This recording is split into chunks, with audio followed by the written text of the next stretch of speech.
All right. Hi, everyone, and welcome. This is a community call on the Library Publishing Coalition's updated, revised second edition of the research agenda.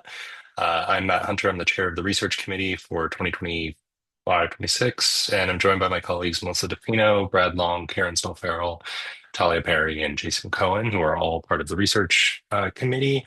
And today we're going to be talking about what went into the revisions of the research agenda and just kind of giving a brief overview based on what we have experienced now with about 5 to 6 years of experience doing this process. So today what we're going to be doing is going through the research agenda, talking about the reasons for updating, reasons for existing, talking a little bit about specific revisions in the topics of the research agenda, talking about potentially next steps for how we might revise a third edition if that is necessary, or things that may remain unaddressed by the current research agenda. And then we'll be floating the idea of a research support cohort that the research committee is toying with to see feedback about what we might be able to support or offer continued support for.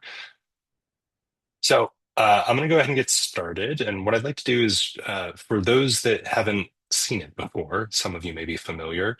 Um, the research agenda is a document that lays out what the Library Publishing Coalition Research Committee thinks are areas fruitful for future research. So generally, it's a document that lays out a handful of areas where we deem that research is needed to inform future practice in the field of library publishing.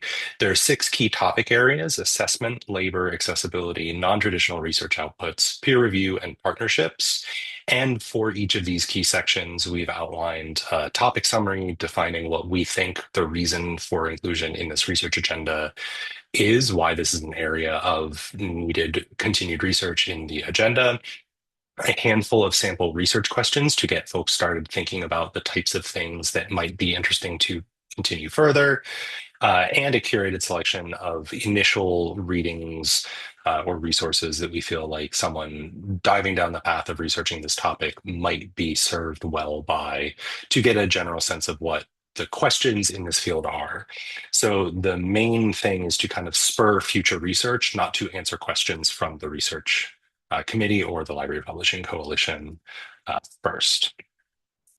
From 2020, there were a series, the initial publication in 2020, there were a series of comments and additional advancements in the world, in the research publishing landscape and in libraries generally, that spurred future revisions for a second edition that incorporated more explicitly some of LPC's commitment to DEI and sort of more expansive thinking about who gets to publish and how libraries serve that community. We also updated citations to more recent scholarship to provide a better um, overview of the things that are being covered in the field. And we sort of revised and clarified what we were meaning by, or in the executive summaries of the topics. Now I'm going to hand it over to Jason to talk about assessment and the revisions that happened in that field. And then we'll kind of go through each of the topics with a member of the research committee taking over for each of them to kind of provide an overview of the topics. Thank you, Matt. Hello, everyone. My name is Jason Cohen, and I'm the Research Visibility Librarian at the University of Miami. I'll be reviewing the topic of assessment in the Library Publishing Research Agenda. So to begin, as of 2017, 63 ARL libraries were surveyed asking about their assessment practices, and it was revealed that 57% of libraries had not conducted any assessment of their publishing activities. There's thus a need to focus attention on assessment as a routine practice for libraries taking part in publishing activities. Existing literature has mainly focused on 2 areas. One, the assessment of the need for library publishing services on campus, and the assessment of existing programs and their impacts. For the first area, that is looking at the need for publishing services, there is research that has involved case studies that have surveyed faculty, that has assessed the need for publishing for a publishing program, which have led to pilot projects based on their findings. Other forms of literature on this topic have been shown through how-to guides that have helped when assessing publishing needs on a given campus. The second area that focuses on the assessment and the impact of existing programs has mainly focused on the assessment of student outcomes related to involvement in publishing programs. There is, though, a clear need for additional work to focus on instructions for the assessment of publishing programs more broadly, since these are rare. A clear understanding of how to assess an established publishing program is needed.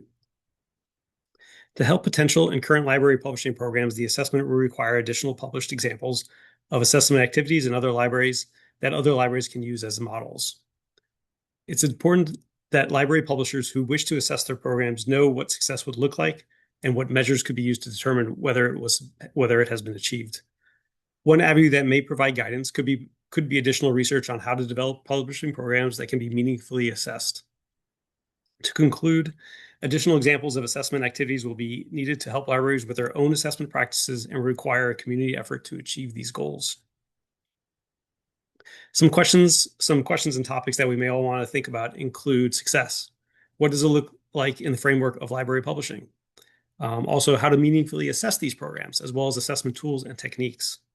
Once these assessment tools and techniques are in place, it may be possible to expand research in specific topics and areas. Overall, there's an understanding that additional work is needed to help publishing programs assess their future or current programs. And once that guidance is set, it will help lead publishing programs into the future. And this has been the assessment piece of the research agenda. And I believe next, Melissa will be discussing labor. Thank you. Thank you, Jason. Okay, hello everyone, and thank you for joining today. I'm Melissa DeFino. I'm in my first year on this committee, and I'm also the team lead for cataloging and metadata services at Rutgers University Libraries.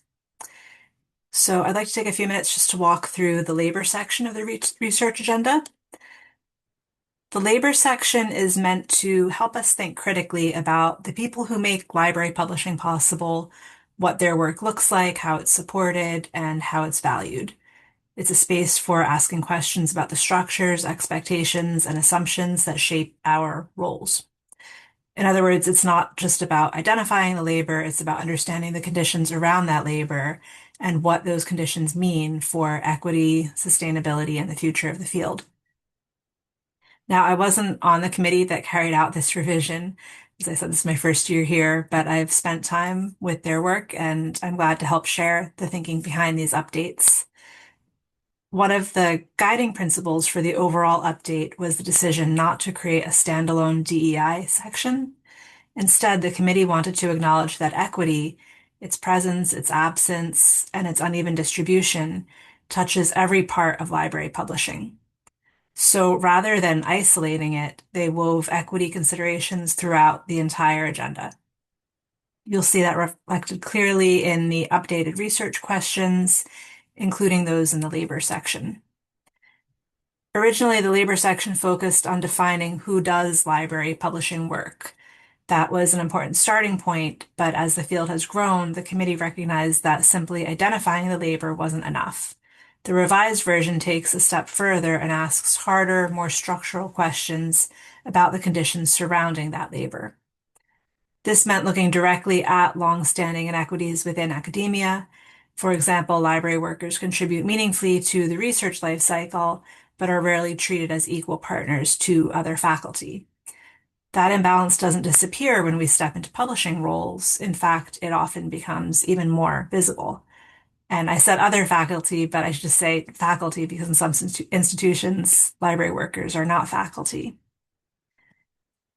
The committee also wanted to acknowledge that the inequities baked into academia, who gets to produce scholarship, whose voices are amplified, whose labor is invisible, don't magically resolve just because publishing happens in a library. Library publishing can replicate those patterns unless we actively interrogate them. The research questions don't have easy answers, and that's intentional. They're meant to push us beyond describing the field and toward examining the power dynamics within it. Ultimately, the goal of this update was to create space for a more honest conversation about labor, one that recognizes the realities of working within academic institutions while also imagining something better. The hope is that these questions will guide research that not only documents what library publishing is, but also what it could be if we commit to more equitable practices. And I'm not sure who comes after me. That's me. I'm Karen Stoll-Farrell, Director of Scholarly Communication and Open Publishing at Indiana University Libraries. It is also my first year with the Research Committee, and I'll be talking about accessibility. I think what's really interesting about the accessibility component of the research agenda is that it documents a period of time in which there was a recognized need to move beyond simply addressing policy issues and to think of accessibility as not only an important part of equity, but integral to the notion of open access and academic publishing in general.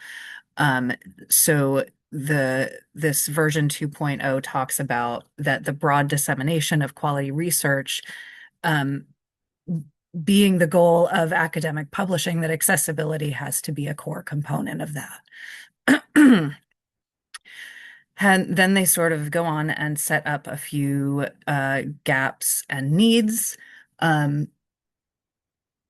Questions importantly remain about accessibility workflows and about the sustainability of those workflows.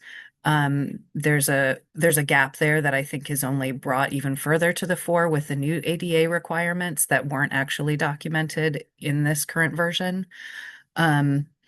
And then there's also the issues of accessibility of backends. So not just the accessibility of the output, but the accessibility of the work itself. So much like the labor component, that there's an issue of how the work is getting produced. Then also a need for author and editor training. Again, I think that's only pushed even further with new ADA requirements. And also, again, just sort of trying to think of accessibility as a broader core issue of equity, how to consider this in relation to things like universal design and how to build with accessibility in mind rather than adding it at the end. As I mentioned, those ADA requirements weren't specifically accounted for in version 2.0, but I think a lot of what's there actually really sets up all of the same gaps that it points out are the same kinds of questions that we're going to be asking now. So it does ask questions about about the kinds of workflows that we're dealing with and how to take those a step further. And again, it also speaks to AI and talks about how AI might interact with accessibility needs. And I think next up, non-traditional research. Hi, everyone. I'm Talia Perry. I am from the Carnegie Mellon University Library, and this is my second year on the research committee, so I guess that means you can blame me for things you don't like about the research agenda. So non-traditional research outputs, this is an intentionally broad category, and we were very careful to avoid prescribing a specific limiting definition of what these outputs might be when we were drafting up the research agenda. As someone whose job title includes the phrase digital project specialist, I'm all too aware that this category seems like it could mean almost anything and also nothing. Although I personally would have really enjoyed if my job title were instead non-traditional specialist.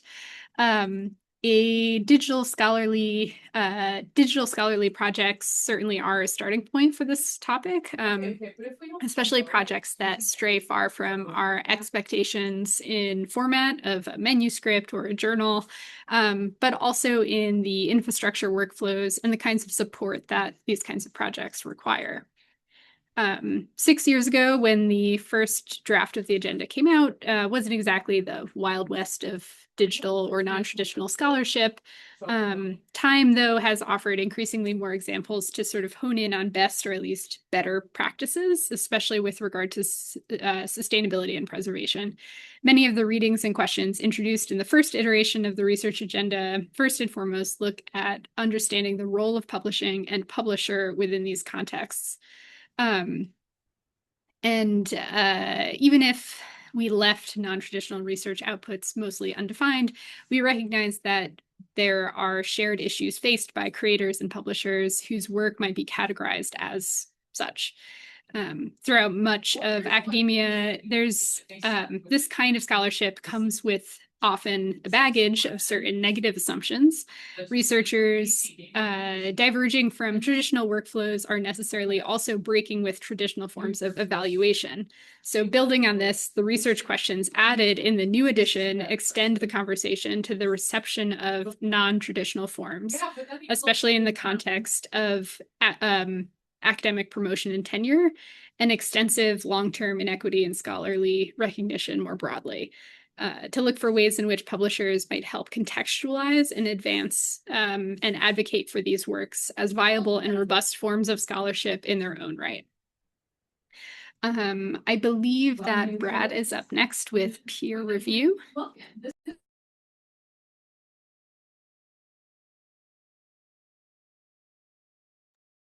Brad, you're muted.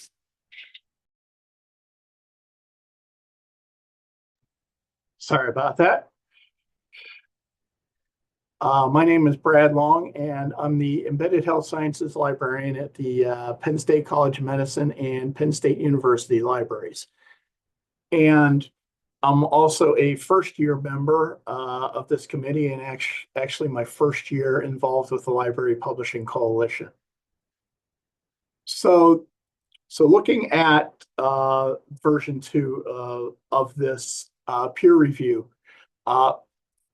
really focuses on examining the traditional peer review process versus the open review process, and such as how do library publishers see the review process and how will the process evolve over time. And some of the key policies with publishing, we're dealing with conflict of interest and biased in peer review, and we drew off of 2 primary publications from the World Association of Medical Editors and also from COPE, the Committee on Publication Ethics. And really, there was a focus on how to reduce bias in peer reviews and address diversity and inclusivity.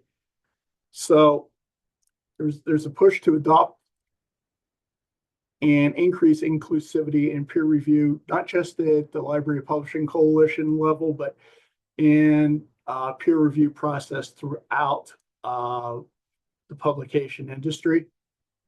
And also to better understand how not to replicate and exacerbate some of the current inequities, and also how to influence other publishers to address inclusivity.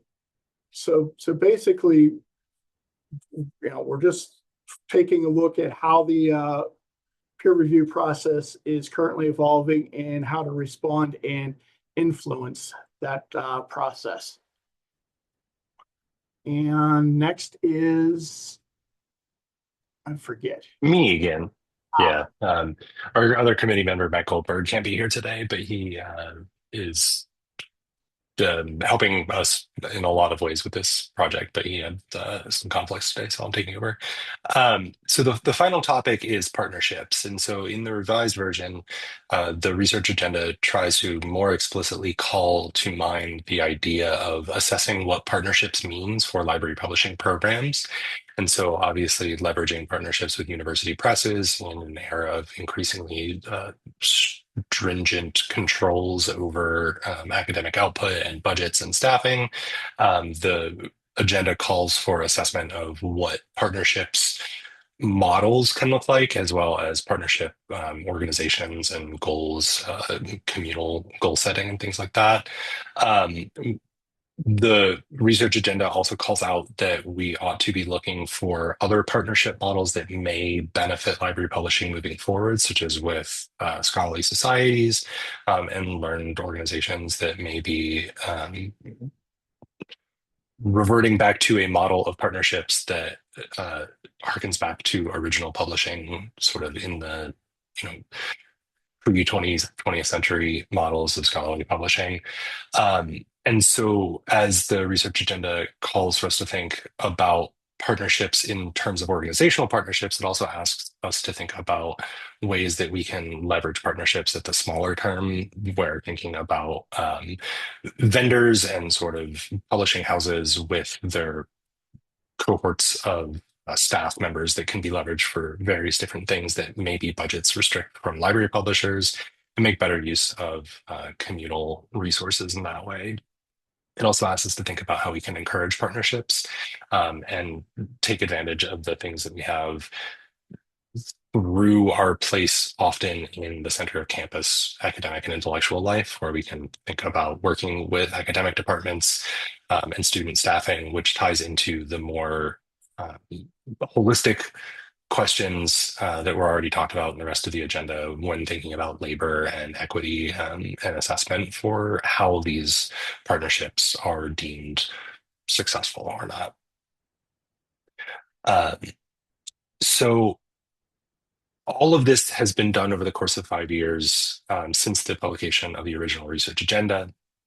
And what we'd now like to do is see where this current 2025 second edition stands as 2026 kind of begins, the year 2026 begins, and sort of realizing that this process of having an agenda for research that is either addressed or deemed insufficient in certain ways can be revised. So we already know, the committee has discussed several times, that there is no explicit discussion of AI in any of these topics. So it's mentioned, and there are ways that we can get into the discussions, but there's no explicit description of the advancements that have happened in artificial intelligence, generative AI, since 2020, when ChatGPT sort of launched into the mainstream.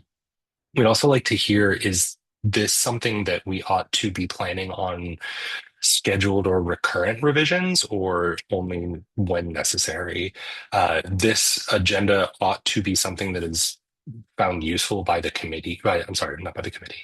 The community. The committee is kind of obligated to do some things with it, but the committee of library publishing practitioners and professionals that LPC serves should gain some insight or benefit from this agenda, and who that committee, the community is also potentially up for discussion. You know, is this for something that is for graduate students in library schools or information schools, kind of getting their feet wet in the library profession, or is this something that long-time established career practitioners may have thoughts to weigh in on based on their experience or expertise?